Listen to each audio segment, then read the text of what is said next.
David was zealous.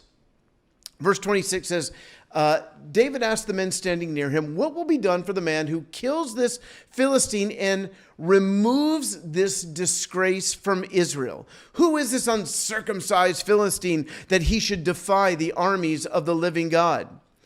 It hurt David to see the Lord's name blasphemed. It bothered him. And so he wasn't actually asking what will be done for the man because he wanted stuff. He was like, what do I need to do to be the guy to kill this guy? Because nobody else is going to do it. And he's blaspheming our God.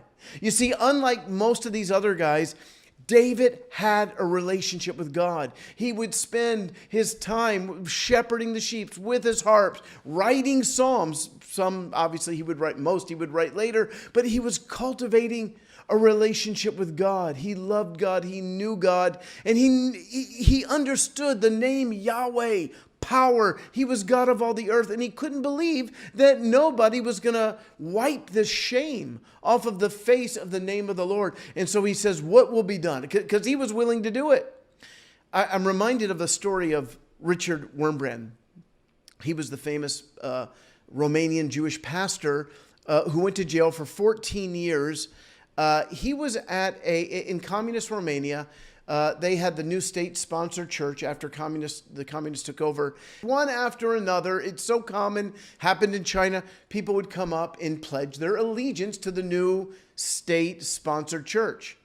And there's, Richard Wormbrandt sitting in the audience, and she turned to her husband and she said, will you go up there and wipe? Will you go up there and wipe the spit off of the face of our Savior? And he said, if I go up there, you will not have a husband.